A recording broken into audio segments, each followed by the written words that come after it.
man is back. Oh, okay, James, boys. Oh my gosh, the man got that stuff. This is a 5 out of freaking 5. It is beat making time. Next week is E3 week. My album comes out next week. I have the leopard. This is your boy. All right, ladies and gentlemen of the YouTube citizens, y'all know who this is. This is your boy, Dash True Inferno.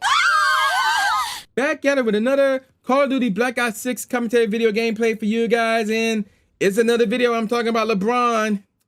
And this is the one right here. You know I got to talk about this one. LeBron James confronting Stephen A. Smith last week, Thursday.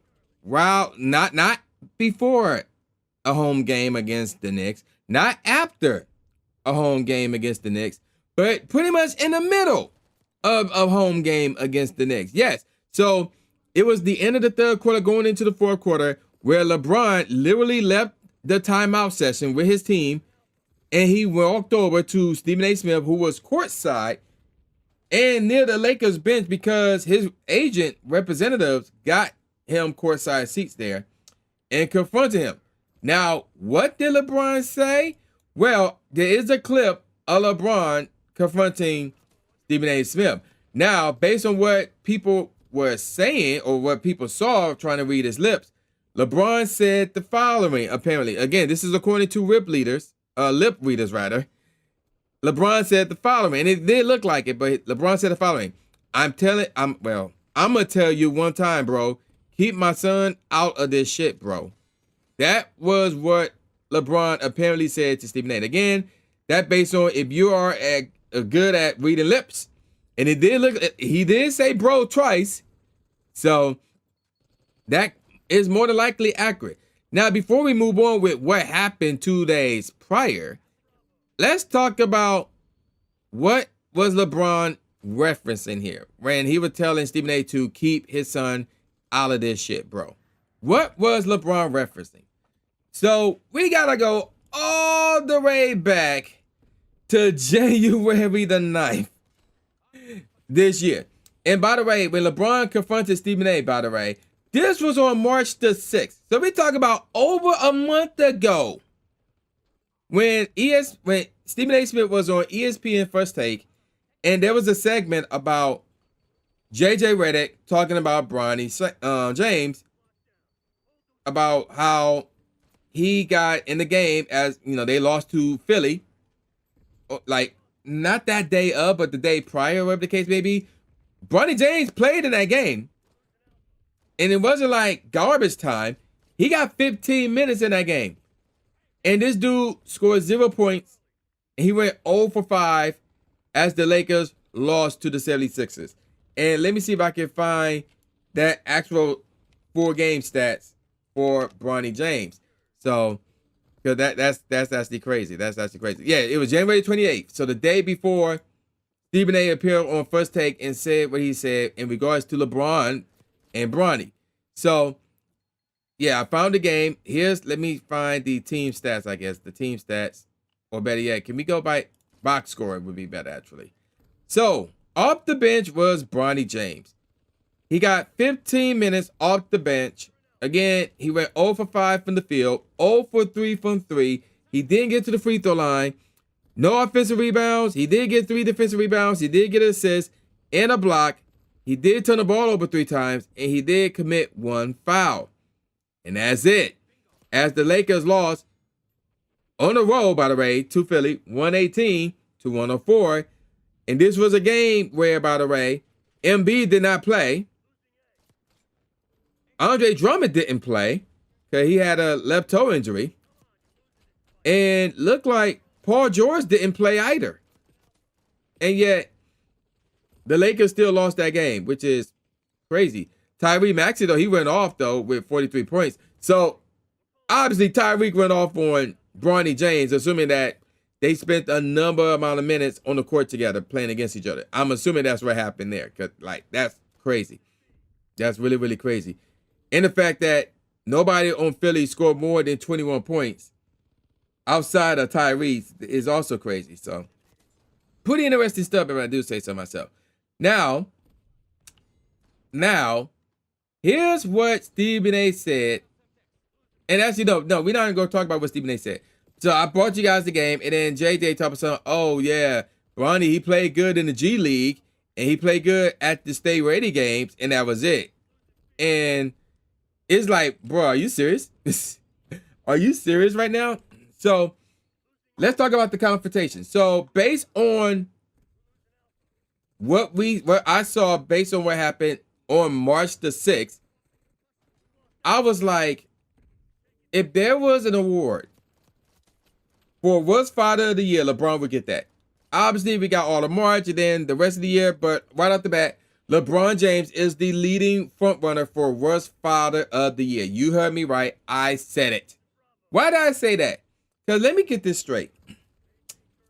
If you truly have an issue with what Stephen A. said about Bronny, which we're going to talk about what Stephen A. said about Bronny, by the way, and whether or not that was really the case, and I'll really talk about that in a second as well. But nevertheless, if you were really concerned or had an issue with what with what Stephen A. Smith said, rather, about Bronny's, your son, so let me say that again. If LeBron James really had an issue with Stephen A. Smith for the comments he made about Bronny James, which were made on January the 29th, over a month ago, he should have handled that immediately. Now, I'm not saying, Stephen A. watched the show every day live and stuff like that. No. I mean, not Stephen A. LeBron, rather. I'm not saying LeBron watched the show every day live, whatever the case may be. But, like, if there was an issue where Stephen A. was to say something negative about his son, he would have heard about it within the day, within 2 days, within 3 days, something along those lines. And LeBron knows that some of his boys, like Rich Paul and I forgot who the other guy name is, they got Stephen A.'s number. So if LeBron was really heated, if LeBron was really pissed off at Stephen A. for saying anything about his son, he would have hit up one of his boys and say, like, yo, call Stephen A., tell him to pull up to LA or wherever city I'm going to be in the next day. And they would have called him and they would have told him, like, yo, LeBron wanted to talk to you. And probably would have said about his son, blah, blah, blah. Stephen A. would have been on the flight and he would have been there the next day. Like, Stephen A. actually said that. Like, yo, if LeBron wanted to meet up and have one of his boys call him and said so, LeBron would have been on the plane the next day going to wherever it is that LeBron want to meet up at. So, and again, if anybody was talking about your son, you want to handle that pretty, or whatever the case may be, you want to handle that as soon as possible. That's the mindset of a parent. But instead, LeBron waited over a month to try and handle that, where it was in a public setting to the point where everybody was watching and it was at a Lakers game. That makes no, like, nah, LeBron is obviously trying to create a narrative. He tried to create a narrative because let's be honest. Now you probably say, well, LeBron might be too, I don't want to hear no LeBron is too busy for that. Nah, that's your son. If he had an issue with whatever it is anybody said about his son, yo, he gonna handle that. Wherever it is that he got to do, he can put that on hold or he can schedule around it to try and handle whatever it is that was said about his son. Yeah, he would have handled that. Now, you may say, well, Stephen A. may be too busy. Nah. Again, Stephen A. literally said he would have pulled up. If it was in L.A., he would have pulled up in L.A., assuming that he wasn't there already, done the show from there, and then went off to see LeBron. Because let's be honest, anybody who is in sports media, if LeBron hits you up and say, like, yo, I need you to pull up so we can talk, they going. Like, they're going to hit up their boss like, yo, I just got on the phone with LeBron. He wants me to pull up in L.A. to talk to him the next day. And your boss is like, yo, I'll pay for your ticket. Like, bro, you're not turning that down if you are a sports journalist. If you work in sports media, you are not turning that down. That makes no freaking sense. That is so stupid. You're not turning that down. So, yeah, Stephen A. will be on a plane going to see LeBron the next day. But, again, that's not what happened because LeBron wanted to create a narrative and control it and try to be manipulative. So, on that note, what did Stephen A. say about Bronny? Well, we're going to go to the clip. Now, what he said on First Take, he also said pretty much the same thing on his own podcast, the Stephen A. Smith Show, that was uploaded later on that day, the same day. But I got a shorter clip that I found that was uploaded 5 minutes prior. So check this out. And hopefully y'all can listen to this good. But yeah, check this out. With LeBron, the best of intentions. Wonderful father by all accounts. I'm not casting any aspersions on him. I'm saying, that's your son, bro. You know the game of basketball. He ain't ready yet.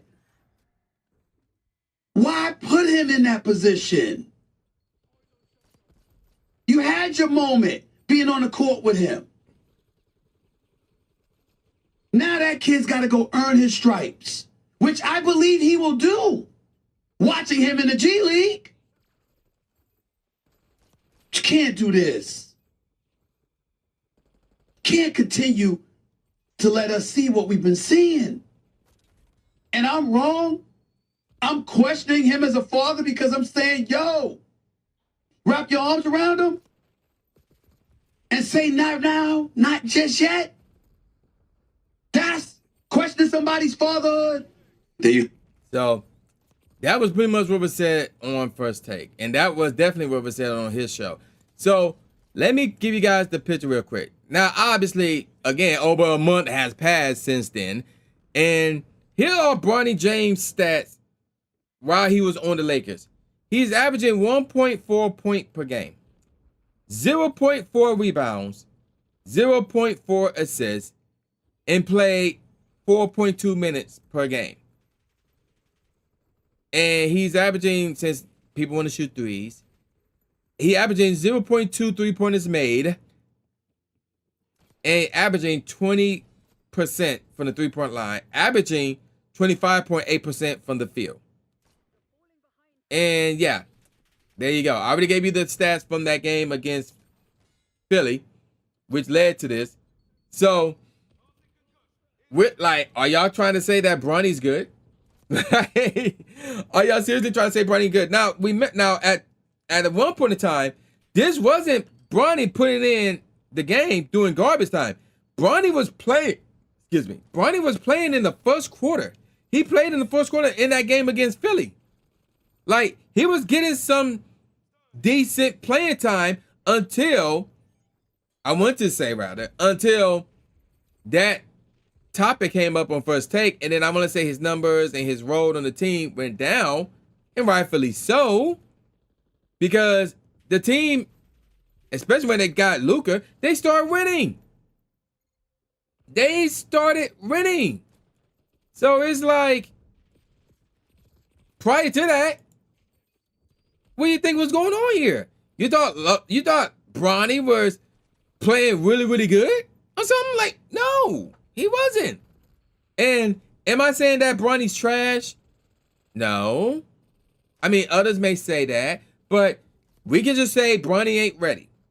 He's not ready to be in the league. And that's pretty much what all Stephen A was saying. Like, yo, Bronny's not ready to be in the league. That opening night when Bronny checked in the game with LeBron, yeah, that was cool to see. Father son playing in the same NBA game. History was made. That was cool to see. No problem there. But after that, he should have been shipped to the G League, and he should have stayed in the G League, where apparently he's doing good. He's playing just fine in the G League, apparently. I don't know. I'm not going to doubt it, or whatever the case may be. But apparently, he's playing good in the G League. So why constantly put him in an NBA game in semi-meaningful minutes only for him to get slaughtered offensively and defensively? Like, and that's basically what Stephen A was saying. And to make matter, to add on to it, he was basically saying, like, yo, this is LeBron's doing. Because LeBron was the one who said, yo, I want my son to be drafted. I want to play wherever, for 1 year, wherever my son wherever my son goes, stuff like that. And obviously, his agency was hitting up other teams that were interested to a degree of picking up Bronny. Like, no, don't pick him up. You don't want him. Don't pick him up. Basically trying to set it up where only the Lakers can pick him up. And that's what happened. The Lakers picked him up. So LeBron was the one putting a lot of pressure on Bronny in terms of him playing in the league. And then let's not forget about this one quote. Where's the quote? I don't know where. Let me see if I can find this actual tweet. Oh, this was last year. No. This was 2 years ago. This is 2 years ago. LeBron James said on Twitter, and I quote, "Man, Bronny definitely better than some of these cats I've been watching on League Pass today. Shit, light rate, hilarious." LeBron is saying that even while Bronny was in high school, because he was in high school at this time, by the way, that Bronny was better than some of the guys who are in the NBA. That is what LeBron said on Twitter. And it's like, bruh, you are putting a lot of pressure on your son. Never mind the fact that we talk about LeBron James here, who I consider to be the second greatest NBA basketball player of all time, only behind Jordan. That's it. Like, so obviously just because of who you are, your son is going to have pressure to try in some way, shape, or form live up to that expectation. Now you're up here saying, oh man, while he was in high school, he was better than some of the guys who's in the league right now. And then you trying to get him to play in the league, which you did. You try to get him to play in some of these games with you, which he did. And now you're trying to give him meaningful minutes, which at one point in time you did. And it's not working out now. It hasn't been working out at all, really. The only time it worked out was opening night when y'all made history, y'all got on the court together. That was it. After that, it should have been done for the time being. Bronny should have went to the G League, got better there. And then once he's ready to go to the league, then you go to the league. Well, Bronny goes to the league and he do his thing, and then no problem. Like whether, in terms of where he would end up, in terms of his legacy, stuff like that, I mean, that's another topic for another day because that's a lot to deal with for Bronny. Not to mention the media, and then to add all up, you, LeBron, was all trying to hype him up and gas him up. And it's like, bruh, like, that's not a good idea to do that. So, nevertheless, that's what happened. And based on what Stephen A said, and based on what the lip reader said, LeBron confronted Stephen A because LeBron falsely accused, might I add, for multiple reasons, by the way, LeBron falsely accused Stephen A of talking shit about his son. Which one, Stephen A did not do that. If you want to see the actual clip of that episode on January the 29th, it would be in the description box below. If you want to see the clip from the Stephen A Smith show that happened on the same day, that would be in the description box below. So, yeah, all that is not hard to find. It's all on YouTube, by the way. But now, ladies and gentlemen, let's talk about the real reason why LeBron confronted Stephen A. Smith. Let's talk about the real reason, okay? So, 2 days after LeBron confronted Stephen A., right? The day after Stephen A. started off First Take talking about what happened and what was said and all that stuff, right? There was a game, I don't remember where it was at, whether it was in Boston or LA, but nevertheless, LeBron and the Lakers took on Boston, all right? Now, LeBron had a short little conversation with Richard Jefferson, who was there covering the game. Now, obviously, this was before the game started, but what was said between LeBron James and Richard Jefferson, which was obviously on better terms. Obviously, they both teammates. They both NBA champions together, so all that stuff. So, what was said regarding their conversation? So, LeBron said, and there's a clip of this on YouTube as well. LeBron was seen talking to Richard Jefferson, saying, I know.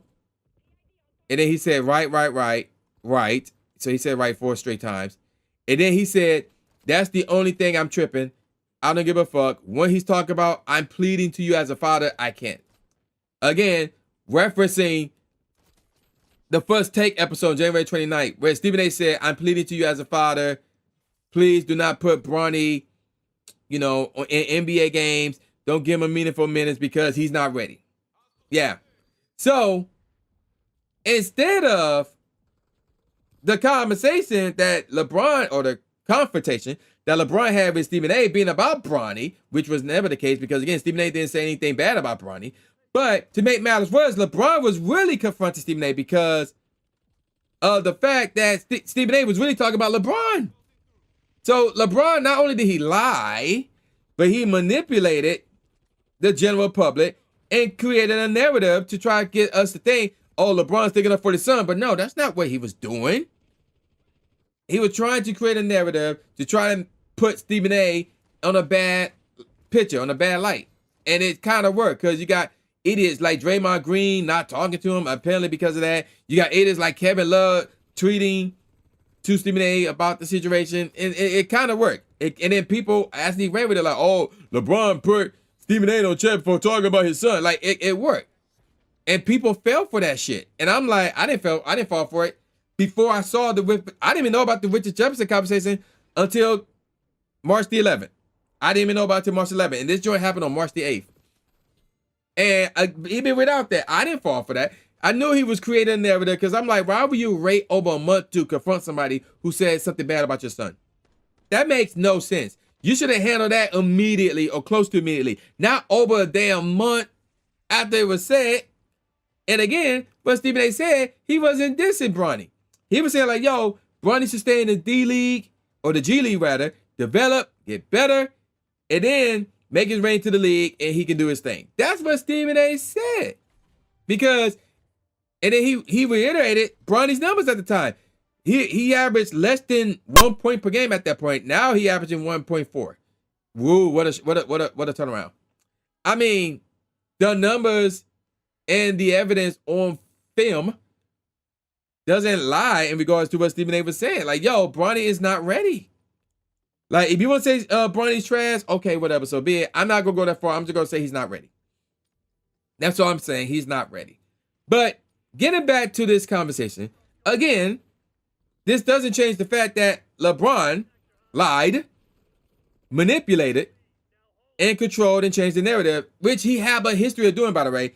Controlling the narrative, changing the narrative. He tried to do that crap when he made the comment about being the face of the league crap. And he lied there too. So, yeah, he had a history of doing this crap. And the reason why it was is because he got his own son involved. He lied really about his son. He lied his lie involved his son. Which is why I say he's the worst father of the year so far. He won the award for worst father of the year because of the narrative that he tried to create with his son playing a role in it, but not voluntarily though. So that's to me is wild. That's to me is crazy. The bottom line is this. Yeah, LeBron was wrong for that.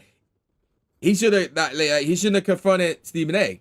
Because now he got found out because what was said regarding him and Richard Jefferson, where again, it was never about Bronny James. It was about what Stephen A said about him.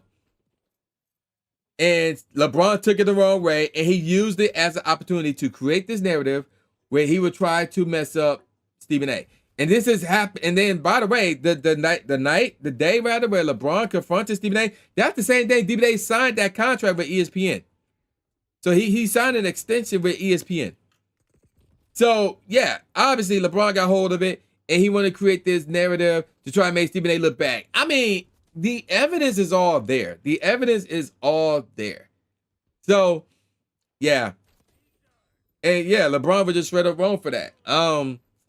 If y'all want to disagree, y'all can disagree, but nah, bro.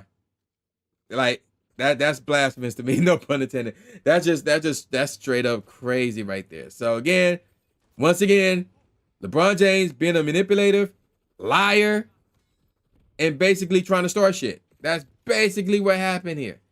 All right, and I'm gonna call it a wrap. So with all that said, y'all know who this is. This is boy New J Gatsby, aka New Stephen A Smith, saying peace out, y'all, and I'll see y'all next time. Yeah.